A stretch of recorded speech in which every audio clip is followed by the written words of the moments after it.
This is James Robinson interviewing Peter Sunderland on Tuesday, the 23rd of April. Okay, so And the year? The year is 2013. Very good. 50 years from now. So your background, a sense of kind of who you are. Whereabouts do you come from, and what's your general background in life? I was born in Norwich, where the University Village is now, at Wilfors Road. A close there called Bevan Close. I lived at 13 Bevan Close. That's my original. But the connection to here, the UEA, originated with my grandfather, who actually built the university, the municipal golf course for Norwich, which the UEA is now on. And in the peak years, in the depression years, 1927, they used to force march gangs of unemployed people from the dual offices in Colgate in Norwich up to here and make them work for 6 hours before they got the benefit. There's no free benefits then. And all the contours in this land right here, everything was all done by hand, shovel and pick. There's no JCBs in those days. They march them back and then they issued with their little cards to get the extra their own benefit. And my granddad lived at the two properties on the bend of Bluebell Road where the sharp bend is there.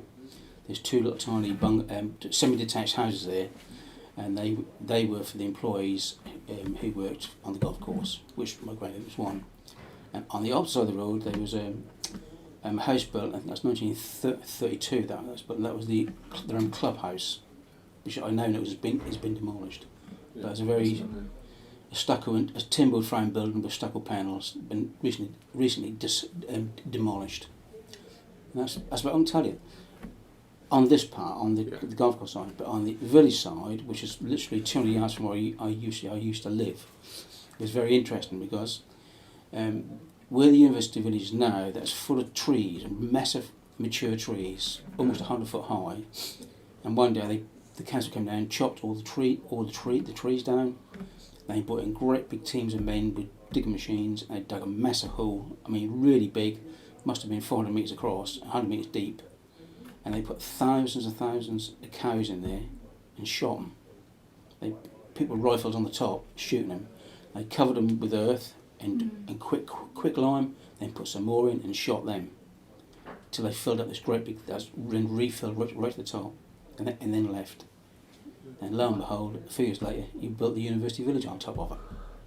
So how many people know that? It's foot and mouth. Foot and mouth. I think that was 61, 62. Go from memory, go from the age, around about that time. Yeah.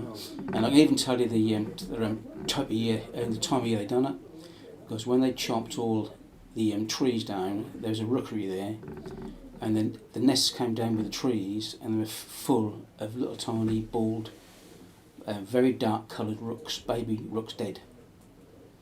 Very sad, but needs must. They had hedged to actually do that. Yeah. And then my recollection after that, there used to be a farm where the village. There used to be a farm there. Now boy used to farm the land. And as a kid, I used to play in his farmyard, in his haystacks and all around there. That was really very rural, very what's the word? I said going back 100 years, there's lots of greenery about, lots of natural flowers and natural bird life and everything, just like you've been in the countryside. It was lovely, no hassle. And then basically, I went to school. Went to Earl Boys School, just next door to this university, near the Fogways. I left there, and then I was lucky. I got an apprenticeship initially with a shop fitting firm, and that went bust. But because I was an apprentice, I was in a group, and because you can't sack an apprentice because you're indentured, and RG Carter's took over my papers, so they renewed the papers for another 5 years. So I done a 7-year apprenticeship. From Carter's point of view, that was you got cheap labour basically. You got cheap boys, You qualified at 21, but you didn't get the full rate. You only got 3/4 of the rate. But anyway, you got a good train, a good foundation in the train, and that's how I ended up to be here. Carter's took on the site. The first thing he built was chemistry, and then arts. They built arts, And then with the big towers, the two big chimneys, they built the big chimneys there. That was, and also they had the big crane, and they had the biggest tower crane in Europe, 385 foot across the arm at the front, the arm, and that's the radius of the residential building. Really? They built, the radius of that arm, the tip of the arm is the radius. That's the reach of the crane. And I was there when that blew down, and when the man was killed. The wind, because this is a valley here, the Yare Valley, the wind came up at about 120 miles an hour. That was picking up the scaffold boards and blowing through the building, coming out the other side like matchsticks. Was that soon after you came here? Or? Yeah, that was about a month after I was actually here. And at the time they'd just finished building there are two big chimneys, and when the wind struck, I see a man go from the top to the bottom in about 4 seconds, and he just put his heels on the ladders and just dropped, didn't step, just dropped from flight to flight, bunk, bunk, bunk, down. That was that frightening. Yeah. And when the crane came down, the big tower crane, like that fell down, hit like that, and the man was inside the cab, and that shook him like a pea in a can, and all the knobs, pushed him in the body, all the control knobs, and he was covered with blood. And a couple of hours later, when the wind subsided and the police were here and the ambulance and all that, there was two steel fixers. You know what a steel fixer is? People who got these steel buildings, climbers and that. I mean, very brave boys they were. They went up there, and they had to go up there, climb up the leaning tall pieces, so to speak. The crane was leaning, and then because the door was on the opposite side, so they had to get round underneath and get the poor bloke out. But unfortunately, he died. Very bad. But the conditions here, when I was here, there's 3,000 men working here, and there's just with carters and a couple of other subcontractors, and the actual tea sheds were where the car park is now, the main car park. And there's sheds about 300 foot long, and because there's so many men, you couldn't get them all on at once. So you get tea breaks that were staggered, 20 to 10, 10 to 10, 10, 10 past, and that past. So we staggered, so they all got a cup of tea. And that was that big. But this site was absolutely disgusting. I mean, when this was being built, because before the drainage went in, there was that like sloppy mud, like brown water really, and that was 4 foot deep everywhere.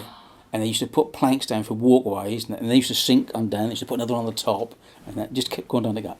Dreadful work conditions. What year are we talking? That'd be 64, I think. 64, 63, roughly. I can't really tell.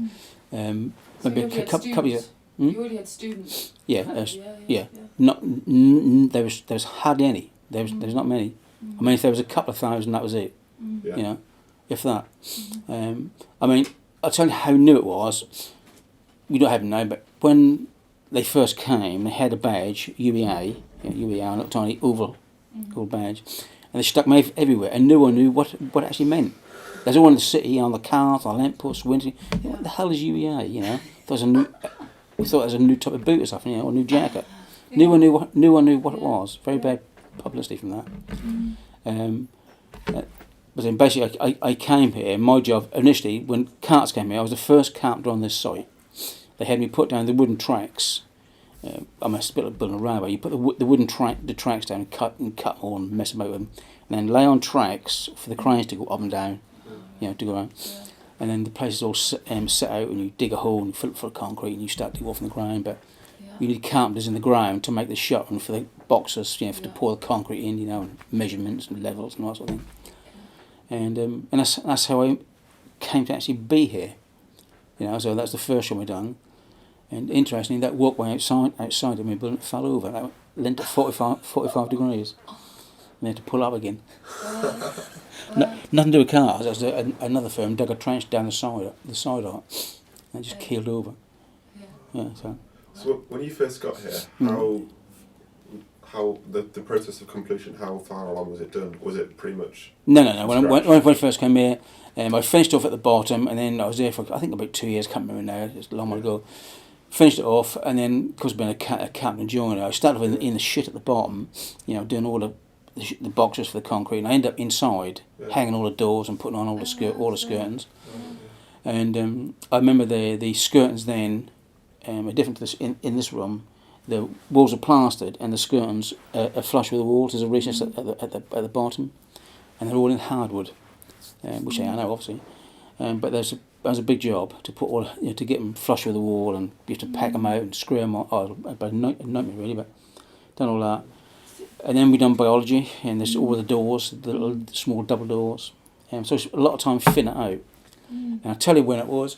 One thing that struck me was when they first brought out the lecturer's chair. They look like an egg. They look like an egg with a bit cut out where you sit in, and they're hung by a chain, a short chain. There's a big bracket that holds it suspended, and you sort of lay back in the chair and you speak and talk to all the students. And I remember then I asked the chap how much they were, and he said they were £70 each, and that was an absolute fortune. Because our wage... What was this? The lecturers' chairs. They come. Oh, lecturers' chairs. Yeah. They bought there's about 100 of them come here one day. Yeah. And our wage then the union rate for a skilled man there was £15.80 a week, and the chairs were 70. Wow. Yeah. So I'll give you some idea of the actual value, their values involved. They didn't skip on their fins. Yeah. Little things like that stick in your mind. Yeah. Did you were you with? I mean, obviously the architecture's a bit. Yeah. It's different here. Yeah.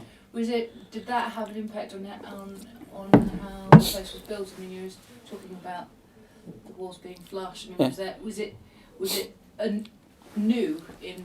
Yeah, it was. Yeah, new technology. Yeah. That was basically this building. You start off with a slab, and all the columns are precast elsewhere, and you stick them on like that, And you put a lid on, and you put them on again, and lid on. If you're really unlucky, you get, because each the bottom columns are stronger than the ones at the top, obviously. If you're really stupid, you get a top column, and you put it on the bottom, which happened here. Yeah, they screwed up, so they had to get 2,000 acros and acro the floors up on one side and replace a load. Because no one, they all thought they were the same, but they weren't. The bottom ones got extra steel in, so they put a top one on the bottom. Had to replace, had to do it. So the building was it this kind of prefabricated? Like Legos. Prefabricated. So Yeah. it was seen as like an easier way of building quickly, or was it? Well, yes, yeah. That was at the time that was cutting edge technology, wasn't it? Because they were made at Lenway. The bits were made at Lenway. Concrete works transferred over, and they made the cranes. These great big tar cranes, which you just drop them down. It's supposed to be more efficient, but I suspect in the reality they actually were. To be honest with you. Yeah. They told us at the time that each block was £2.5 million to build, which then was like, when you think that winning the football pool then was £70,000, you know, for life, and each of these blocks was £2.5 million. You know, is it a big? Doesn't sound more efficient. No. It's expensive. Yeah. And then also the just at the end of this building, that's one, that's two in biology. That's where the big bore house was, the big junction for the bore houses, where all the water pipes are at level 2. Wow. And there's a secret tunnel that go from there to the actual village. If you knew that. Really? Yes, 6 foot square. That carry 2 big pipes about a foot diameter to take all the hot water to the village. Oh. Yeah. Did all the cutting edge technology and new techniques, did that attract you to the job, or did you just see it as more of just a job? Though those concepts did not occur in those day and ages. You were a worker chappie, and you went where your boss. Yeah. I'd pay you. You do what I do. So I was lucky to get here. I was lucky to get on the site because I could walk to work. I could walk to work and walk home. It was dead easy. A couple of yards down the road there. So I was very, very lucky. But I mean, that was when this was being built. This was a very cold and windswept site because there was no infrastructure to challenge it. You know, it was really, really bitterly cold. And when it rained, the rain come horizontal. You know, the wind that cut through you. The only bonus we got was. On the top of biology, that's over 100 foot high, it's 122 foot high. We got height money, so we got extra money, an extra 14 pence an hour. So, whilst it was being built, what do you think that the perception was from the rest of Norwich about this new university? Well, rich bastards, aren't they? You all rich bastards. Is that what they thought? Yeah. Well, you were, weren't you? £70 shares. Yeah, no. The concept, if you went to university, you're the upper class, weren't you? Yeah. Well, you've been born a different generation. Your thoughts are different. When I was there, that was them and us. That was those with education and those without education. And to get education, you went to university. You went to university. You were guaranteed a good job. You were doctors and all the other bits and pieces. Yeah. Things have changed now. You go to university for the experience, and when you leave, you may not do anything. Yeah. So there's no mixing between like kind of the university. Well, I'll give you an example. When they wanted to talk to us, they used to say, "I say, work a chappie," and that says it all, doesn't it? Yeah. Work a chappie, do this. Work a chappie, do that. You didn't. Yeah. You wouldn't even talk to a name. I say work a chappie. Yeah, it's true. Work a chappie. Bring that piece of wood here. But that was the reality of the day. That was what it was. They weren't till the 60s, when the revolution in the 60s, the drugs and free love and all that, and attitudes changed. Then the whole concept changed. In those years, to be not been sold, but in those years, if you had turned up on a building site, you'd have been namby-pamby, you'd have had the shit knocked right out of you. Yeah. You wouldn't have been tough, you wouldn't have survived. I mean, there's militant unionism as well on sites. If you didn't knock down, they took you in a corner and beat you up. Or if you walk on the ground level, someone up top would drop something on you. It's pretty rough. What was the? Can you tell us more about that kind of? I suppose whether you were friends with anyone that you worked with, or what the kind of environment was between. You're saying there's a lot of camaraderie between the work. They're in workers. Yeah, very, very much so. And most of you were how old at this point? About 19 or 20? Even younger now. I started when I was about 18 I think. Or something like that. Young guys. Yeah, all young guys. When I started here, there was 12 apprentices on the site. But apprentices, because we were indentured apprentices, we couldn't be sacked, so you get away with murder. Quite nice. Yeah. Don't get paid well, but it's quite Money's crap. Yeah. You were loyal to the rest of your workers. That was them and us. And then you got the middle management. They were the bastards. And you're out to screw every way you could. If they asked you to do extra work, extra money, or you used to get as much as you could, obviously, because that was dog eat dog, wasn't it? So, things have changed. You were not pulling for a common cause. You were pulling for your own cause. In my case, that was for the workers. Yeah, so your immediate boss was the man you were apprenticed to. What was his name? Did you have a sort of No.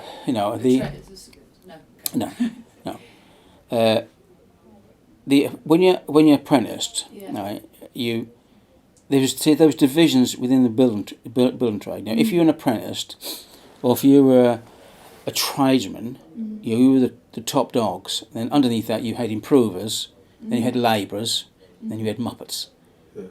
Going down the things. And there's a different rate for everything. And when you were an apprentice, you were potentially the top dog, but you hadn't done your time. So therefore, you were treated not as like a tradesman, but more respect than a labourer. So an apprentice could order a labourer to do things, like bring me that wood, do this for me. Even if you were younger. Because you were doing the business and producing things. You say, I want to put a skirt in that room. Get Charlie, sweep that room out. I want to put the skirting in, and he'd go in and sweep it all out, and then you'd go in and put the skirting in. And then you say, well, no, I'll finish. Clear all the shavings and do that the next one. But there was no nastiness about it. That was just how it was. That's how they justified their existence, by labouring for me, and I'd done it by doing the work, and I had to go to my person I was ultimately responsible to, which I was the foreman, or the person I was teamed up with. So as you got better and better, they give you harder and harder things to do. If you learnt more and more about carpentry and how to do it, and you start off on simple sort of skirtings and architraves, then you put doors on, then you specialise in locks, and then you start to get more, and then someone give you some bespoke plans and make this from nothing. That you go through the different levels till you reach your top man. You said about division between like the workers and management. But was there division between the actual workers, like between like carpenters and joiners, or the different types of workers? Was there division there? Yeah, there was, and because the division was based on money. The highest paid tradesmen were always electricians. Yeah. You know, they were the highest paid. They were like, we're saying, if we keep it simple, like we were on £15 a week. Yeah. They were on £17 a week. You know, they always got that differential. So differential, you don't hear anything about differentials now, but in the union of the day, that's all about closing differentials. Yeah. You know, and uniting but people didn't want that. They said, well, why? I was on low money doing my apprenticeship for 5 or 6 years. Why should I have the same wage as a labourer? There's got to be a differential because I'm trying, you know, and that's all about working either widening the differential or closing the differential. You know, and the unions played it. They passed masters at closing it 1 year and then expanded it the next year. So you know, you had to creep up forward like this. You could actually creep up, or strike. You know, as simple as that. Can I ask? Sorry, this is Okay. too interesting. You described sort of militant trade unions. Is that there were particular men on site that were kind of Godfathers. Yeah, you're right. godfathers, Yeah. I mean, can you give me a sense of how they made their presence known, or how they sort of pushed their sort of union perspective? I mean, was it, you kind of describe it as Because they had kind of physical threats. I mean, what was the? Oh, it was physical threats, and you were Yeah. compelled by law. Yeah. Well, not by law. You were compelled by the employee to pay your union sub. You could not be a non-union member. Yeah. If you didn't pay, Closed shop. close shop. If you didn't pay it, you didn't have a job. Mm-hmm. And if there was 2 unions on a site, was about 4 on this site, yeah, different ones. There was a lot of squid and a lot of pushing round. You know, you could instigate a strike very easily. You know, by if an electrician touched a piece of wood, it's not your job. You know, I'm a carpenter. Only carpenters can touch wood. I'm as simple as that. You know, it's childish really. And then conveners would come in and then they'd stir it up and they'd make a official complaint and they'd have to retire for the day and it'd be hell to pay. But you know, but there had to be some reason behind it. They were pushing themselves and they wanted better toilets or better money or better mileage. Mm-hmm. Did that change over time then? I mean, you could have, because you were working over a really interesting period from the 60s and 70s. Yeah.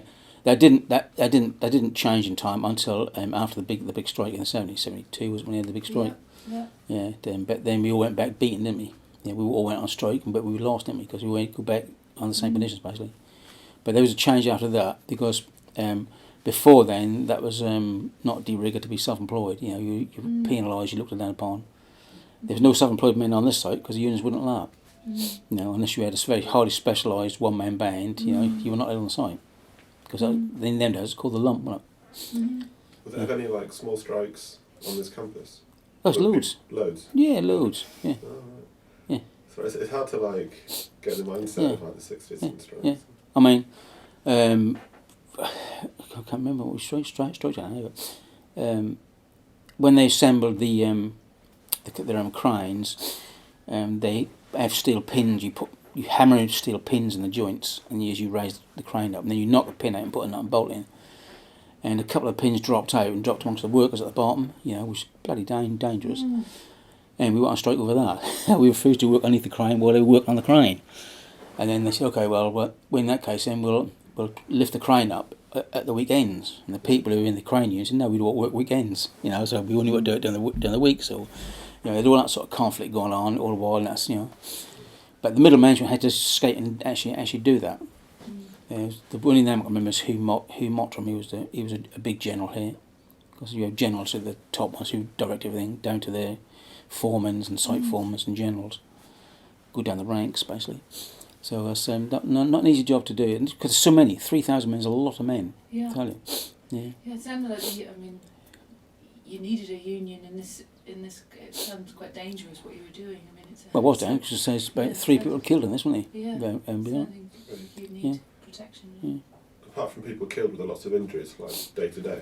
There's no health and safety, was he? So Health and people- safety didn't come in until about 73, did it? So, So all the people doing the asbestos work in that building there infected all the rest of the people, their own people, And one of the ironic things is that of the 8 apprentices employed by R.G. Carter's, who worked on this site, on this level, with next to asbestos, 2 of them are dead, and 1 is totally incapacitated with asbestosis. And they all stem from this site because there's no health and safety. There's no masks, nothing. There was no masks, no treatment, anything. Do you still keep in contact with some people who worked here? Yeah, at the hospital, because I got asbestos as well, caused by this place. That's by this place? Yeah, yeah. Wow. And what's that? What You die. There's no known cure. Yeah. And what does it feel like? I don't know what the symptoms are. You die short of breath. The asbestos goes into your lungs, blocks up the ends of the tubes in the lungs. You can't suck in of oxygen. You drown basically. Simple as that. So you feel like the kind of shortness of breath. Yeah, I'm now disabled, actually because of it. You know, I can't walk more than 100 yards. So I'm pissed off when my car's parked down the road there. I take it really slow because I just run out of fuel. You run up an oxygen debt, you have to stop and recharge and walk on. Yeah. But things were completely different. It's different. You have no concept of what society was like. No health and safety, no earmuffs. People went deaf because their guns, and there's no earmuffs or ear protectors. No, nothing for your eyes. Wow.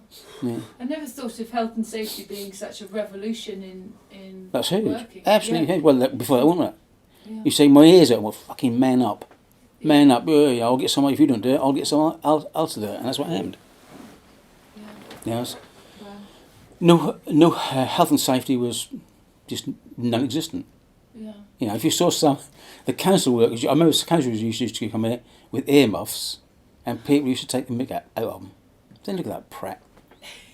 Because she had earmuffs on. No? Yeah.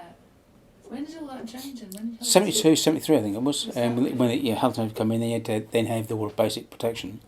Because me and other people on the site who were infected, before 72, we get paid by the government. But after that, you can't claim. Because after the Health and Safety Act came in, that was your responsibility to put all the kit on to protect yourself. But in my case, that wasn't provided, so it wasn't my fault, and no any different. So the government paid me to do it.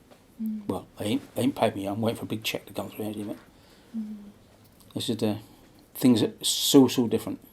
Wow. Yeah. It's hard to get your head around it now. Yeah, you have no idea. If Like, you were in my position years ago, you'd be mincemeat. yeah. I worked in a factory over the summer, and they made such a big deal about health and safety. Yeah. Like, you've constantly got to wear ear. You can get fired now if you don't wear like ear protection. That's right. Yeah. Well, the concept is if you don't wear the protection, Because they're going to get sued. they'll Yeah, get they sued. get sued, yeah. That's right. Yeah, Protecting that's all. their own- That's protecting them, isn't it? Yeah. But you know, it's things are so much different. So much different. Well, I mean, it's kind of the few things you've said. The sort of idea of manning up, is sort of how people kind of, the sort of culture of it. This is going to sound silly, but from masculinity, like from having to survive it. Yeah. Sort of the physical challenges that you. Yeah. That it then produces this environment of sort of being toughing kind of. They were tough, man. You had to be tough to survive. I mean, when I was working here, you didn't have you go on any construction now. They got helmets and fancy overalls on. All you had then was old clothes. You had working clothes, and you had clothes you went out with. Yeah. You know, and the amount of people here with we're like tramps. You just put on old clothes because that's for work. Ripped off sleeves and arse hanging out your trousers. But it didn't really matter if you were working, did that? Because when you're at home, you put on decent clothes. So the concept, like things like Wellington boots. Only the very rich had Wellington boots. You just can't afford it. You just used old shoes. Used to old shoes, yeah. You just for work, any old crap. Yeah. People forget that. Just after the war, when it was still rational, had been gone for 10 years for a start.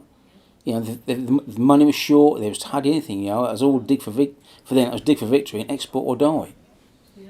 Now that was a thing. Yeah. And hell wants to come on. The white hot heat of technology and all that crap. They didn't affect us. I'll tell you. Yeah.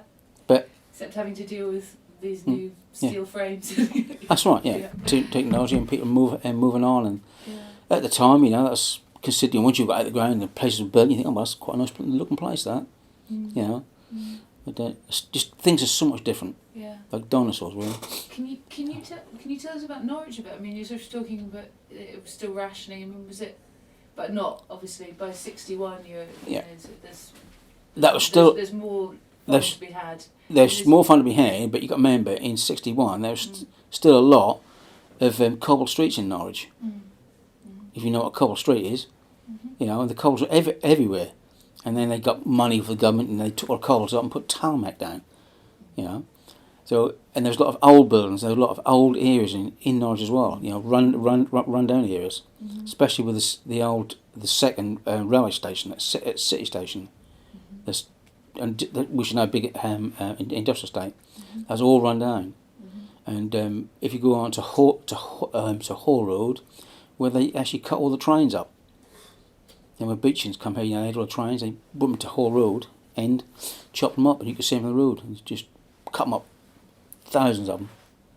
Burnt all the carriages, lovely mahogany carriages, they just burnt them. Wow. Criminal, really. Yeah. So what would you do for a night out in Norwich in the 60s?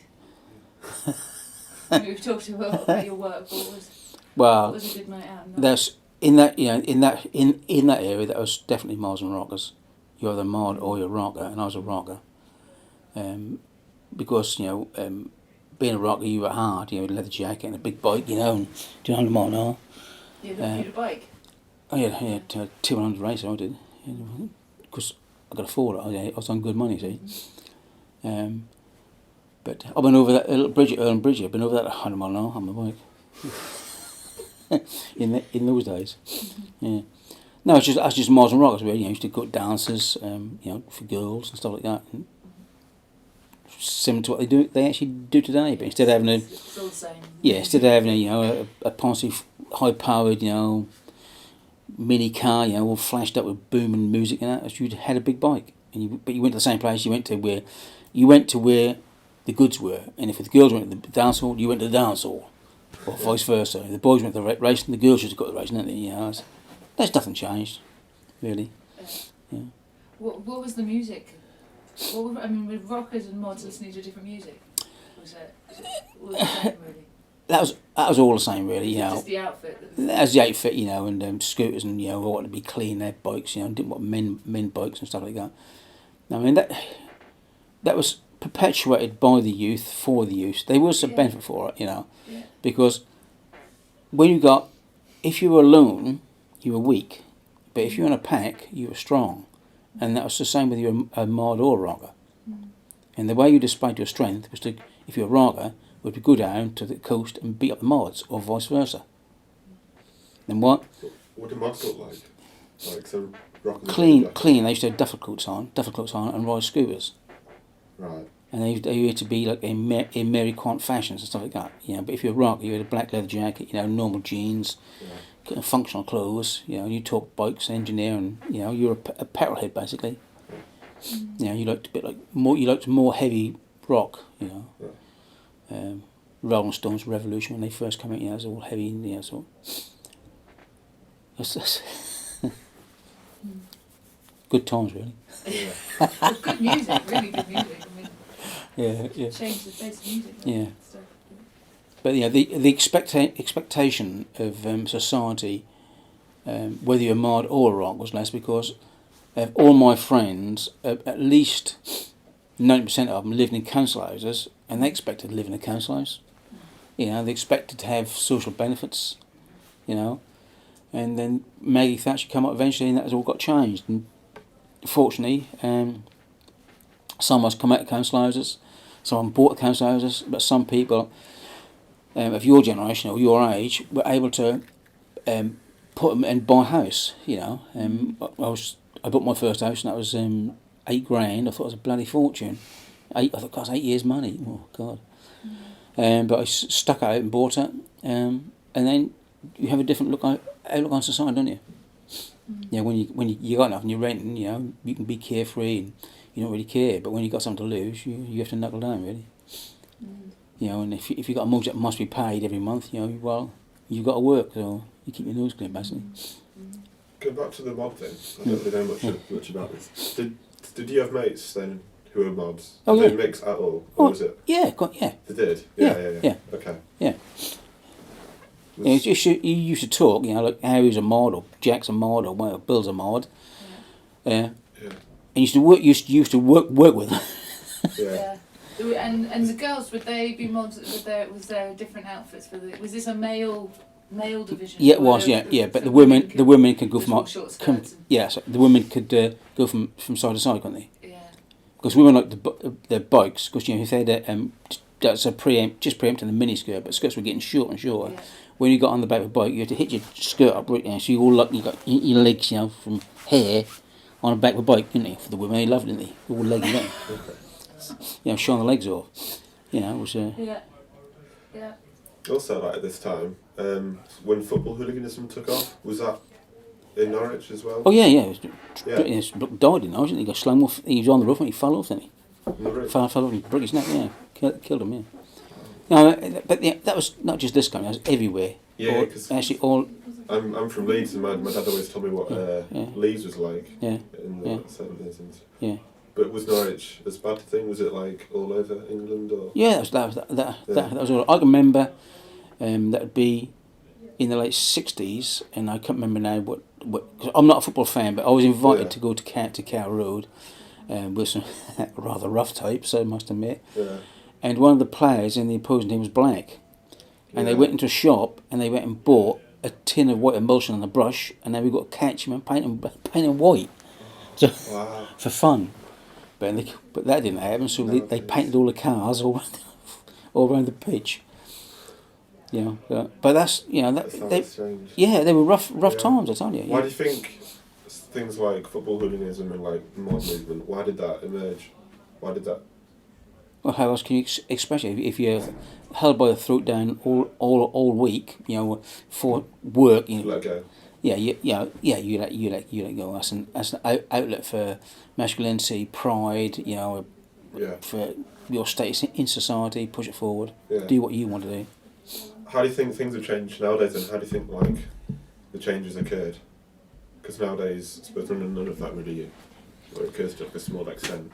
Yeah, I mean that's been through education. There's been a lot on it, but not all the changes I see in society have actually been good. Because, well, for a start, I don't find that people of your generation are not always as aggressive, and they're always saying my rights. Yeah. But again, equally, they've got rights to other people. And that's my entitlement to the door, my entitlement to a house. There's no entitlement to anything in this life. You're born with nothing, you die with nothing. The attitude of most young people, they want grants. They just don't want to work my balls off and earn stuff. And I want a grant for this and a grant for this, and I want the easy way out. And I can't help but notice now at this present year, in 2013, I live near a school, and I can guarantee you, every day I see kids walking like this with the left hand next to their ear or in front of their eyes, twiddling with a thumb. Yeah. Continuous, absolutely continuous. And I think, well, if they do it, then they must be doing that 5 or 6 hours a day. What a waste! What a waste! Yeah, what a waste. And where's it got to lead to in the end? Yeah. I've got a friend of mine who interviewed some young lads for a job, and one thing that struck him really forcibly between the eyes was a young lad come, and he said, "What does the job entail?" And he told me, he said, "That's an insurance firm actually. You have to be bright to work out all the insurance policies and be numerate and computer, what's something like that." And he said, "I don't really want to do this. He said, I can't see no fun in the job. I don't think I want to do it because I can't see no fun in it." Yeah. And but that same chap will probably go away and expect to earn loads of money while he's having fun and buy a house and get married and loads of kids and a car, and it don't happen like that. You want to get on in life, you have to work at it. Yeah. But that side on has been ironed out of kids, and there's no competitive sports now at school, which I think is a disadvantage. I truly do, and that's like students at university. No one ever fail now, do they? It's been said it's easier, isn't it? Yeah. No, That should be the natural desire for men or women to compete and succeed is just that's in your DNA. Yeah. And once you accept the fact that you ain't got to be top dog, you settle into to second top dog or third top dog, and you're a wonderful member of society. You see it in nature. But when if you don't get that, and you had, like you say, you have riots at football grounds, and people who are secretly dissatisfied, they're vengeanceful of evilness, and want to get their own back. And that's what happened. Whichever you can put fancy words on it, but that's the reality of it. Yeah. We live in a tough world, even now, with all the veneer of benefits and everything else. Tough. If you want to get on out, have a house, and get married and have kids, you've got to work hard at it. No free gifts. That's always been. It's a good lesson for him as he's just graduating now. Yeah. Getting a tough lesson. Yeah, well, that is true. Yeah. No one's going to give you a free gift. None whatsoever. Work for it. Yeah. So you got to graduate in. Hmm? What are you going to graduate in? History and politics. Yeah. Not sure what to do. We were just talking about him trying to get a master's in management or something. Being one of the bastards. Yeah. Well, what did you start to run your own business, or that does not appeal to you? I don't know. I think people automatically think business is now going to fail. I think a lot of young people think that. Don't you think that's a reflection on the person themselves? If you think that, if you plan for failure, you will fail. Yeah. I suppose, yeah. And don't you think that you're symptomatic of? If you asked me the question a minute ago, you're symptomatic of your own question. Yeah. Okay. Yeah. I don't know. It's just something I never really thought about either. I suppose. Well, you wouldn't with a degree, would you? Starting your own business. Now to think about it. Oh. When I was young, you used to think about lots of things. I want to know everything. You want to know all the angles of everything, how to get on, what to do, everything. If not, you just, you've got to increase every year by 10%, or you're just left behind, aren't you? Yeah. And whatever you do, you can study and study and study. But if you ain't got any rhyme or reason behind it, that's just a waste of time. Yeah. Absolute waste of time. You've got a kind of quite an individualistic outlook on kind of making it in the world. Right, So, because I've made it. Yeah. I could have been afraid. I could still be living in a council house, Yeah. and saying, "Oh, what more benefits? Whinge. No, I ain't. Yeah. I own a farm, I own a business, all sorts of things. Yeah. I'm okay because I've learnt the lessons. When did you start that business? Was it straight after UEA? Which business? The honey farm business you're talking about? No. I'll tell you what happened. I worked here, and then I was always a good carpenter. My apprenticeship was carpentry and joinery, and then I was asked because of my skills to go to work for the National Trust on restoration work. And no one wanted to do it because restoration work is not like new work. That's old crap basically. That's dirty, and there's all sorts of things you have to learn. But I'd like to, and also I had to travel a long way. I was based at Blickman Hall. I went to Blickman Hall. There was about 4 other carpenters there, and they were gradually rebuilding it, taking the place apart, cleaning the timber, reworking it, rejointing it, and putting it all back together. And I found I had a knack for it, and I liked history. So after I'd been there for about 3 years, it was nearly 3 years, I had certain talents and skills that were worth money. And a lecturer from this building, from this section, called Clark, asked me to do a house in Earlham Road for him. He was a lecturer. There used to be 2 flats. He said, "Can you turn it back to a Georgian house, traditional Georgian house?" So we took all the flatty stuff out and had to put all the handrails back, which I made by hand on the which no one else could do, but I'd learnt it out there. And the architect who ran the contract won an award for it. And then his mate in London said, "Can you come work for me in London?" And because I was always based here, and I was just a Norfolk boy, never been anywhere really, never been abroad. And he said, "Can you come work for me in London?" And I was a bit, no, I don't know if I want to. And he offered me good money. I mean, 3 times the money I was earning here. And then a friend of mine who was a bricklayer, called Alan Reeve, he said, "Well, I'll come down with you. We're going as a pair." I'll pretend I'm a carpenter. We're going as a pair, we're going for a couple of months, we'll come back. I went down for a couple of months, and I was down there for 18 years. And I made so much money, I was willing to come back. I came back and what to retire. I sat with one day and thought, I've had enough work and I've got so much money in the bank. I've got all this money around me. How much have I got? Right, I want a life change, so I went and bought a farm. I started to grow fruit. I was a fruit grower. I used to grow raspberries, gooseberries, red currants, because I thought it'd be the thing to do, and you could do it from a tractor seat, and that's all lovely. Then I needed bees to pollinate the fruit, and then I just led one thing led to another. I had an affinity for bees. I went to Eastern College there for a year on a course, learnt proper beekeeping, and then that just rekindled me interest in education. And I'm now studying for my masters, but I should finish in about 18 months. What are you doing that in? What's the master? In beekeeping. Oh, beekeeping. Yes, there's only four. East England. People do it. I'm going to be the number 5. With a bit of luck. I'm now waiting for results. My module number 6. I'm going to touch wood. Got 2 more modules, then a practical to do, and that's it. Yeah. So what year did you move down to London then? I can't remember. I think that was because I finished my apprenticeship and then done about a couple of years, about 24, 25.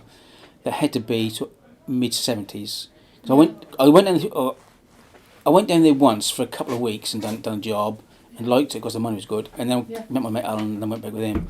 So I can't give you a really defined, but it's in that year. Yeah, because the 70s is when kind of restoration and the concerns about what was happening to all these the place I worked on exploding. a place called the White Line Estate in Parsons Green, just off Chelsea. And in those days, the houses there were tenanted because we had the Rent Book Act, and they were 30 grand for lovely merchant houses. And now you wouldn't buy one for 3 million. I know, yeah. And we were buying them, and we were doing conversions in there. And one of the things I learned in the National Trust, if you know what fibrous plaster is, when you see all the fleur-de-lis and the flowers in the ceilings, all in plaster. Well, I learned to actually do that, make the moulds and actually make it. And a lot of these places where they've been converted, they smashed them all over to put the petitions through and stuff like that, and handrails.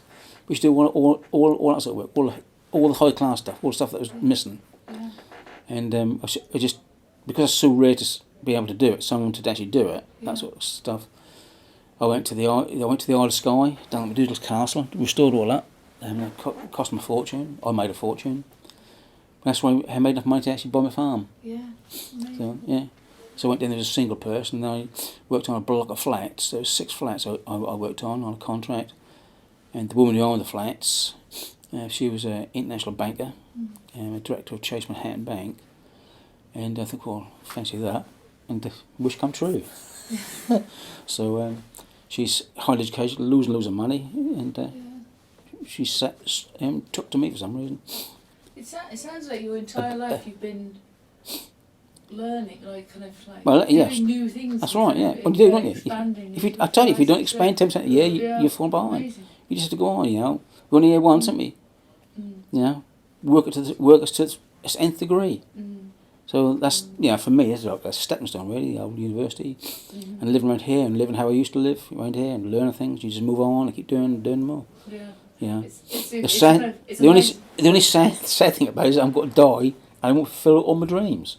But at least, hopefully I'm going to die happy. All the things that I've wanted to do. I consider I've fulfilled everything I want to do in life. I've done things I want to do, different experiences and things like that. I just feel sorry for people who have done nothing. I once saw a tombstone once in a church. It's true. That said, "Here lies the body of Spence." I'll get my name, something like this. Yeah, returned to heaven unopened. And I thought, how sad is that? And it ain't happened to me. At least I've had what I want out of life.